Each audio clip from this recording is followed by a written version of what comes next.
Pag ganitong luto sa okra, talaga namang mapapakain ka. Gisa lang ako dito ng sibuyas at bawang. Sinundan ko na yan ng sile at kamatis. Tapos inilagay ko na dito paring okra natin. Hiniwa ko lang yan sa maliliit. Sinangkutsa ko lang yan ng mabuti. Sinimplahan na din natin sa salt and pepper. Nung medyo naluto na yung mga okra natin, naglagay ako dito ng 2 pirasong itlog. Sa mga bagong viewers po natin, welcome na welcome po kayo dito sa ating page. Ayan na, nakagawa ka na ng masarap na luto sa okra.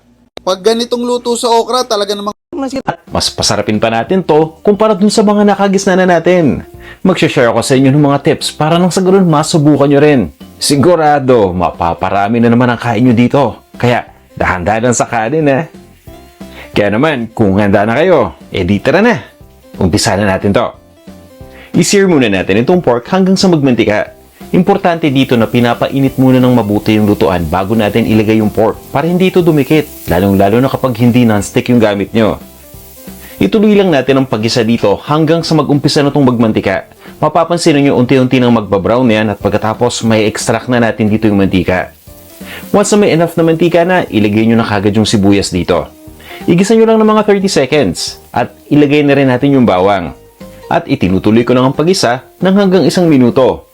Kung gusto ninyong mas pronounced yung lasa ng bawang, pwede ninyong unahin muna to bago yung sibuyas. At para mas ma-extract natin yung lasa ng mga ingredients, naglalagay muna ako dito ng tubig. Itong tubig ay makakatulong para mapalambot itong pork dahil habang pinapakuluan, lumalambot yung pork and at the same time na e-extract o kumakapit dito yung mga lasa ng ingredients na ginisa natin kanina.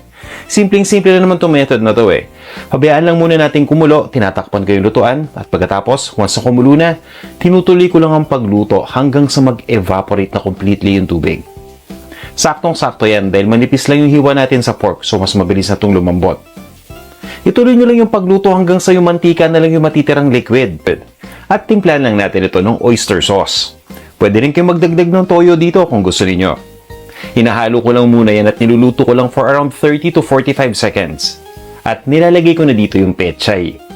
Itong pechay hugasan ko ng mabuti at na-chop ko na to Pwede rin kayong gumamit dito ng bok choy. Kung walang pechay o bok choy na available, kahit repolyo, pwede ninyong gamitin dito.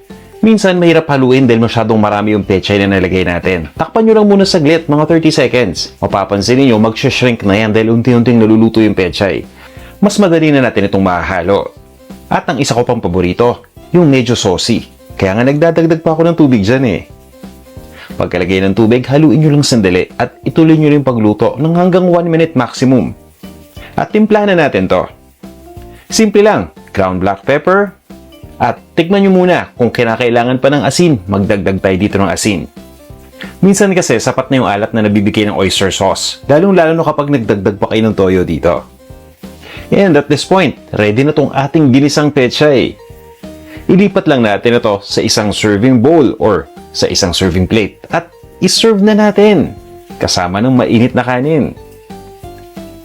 Ito na ang ating ginisang pechay. Tara, kain tayo! Guys, magluto naman tayo ng ginisang pechay. At mas pasarapin pa natin to kumpara dun sa mga nakagisna na natin. Mag-share ako sa inyo ng mga tips para nang sa ganun masubukan nyo rin.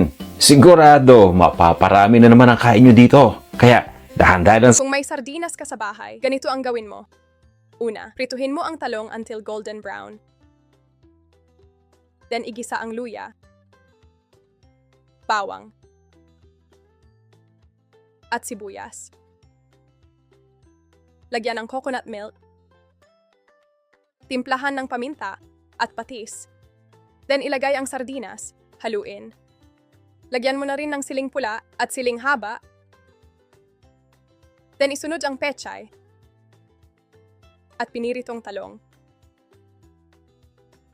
Meron na tayong masarap na ginataang sardines.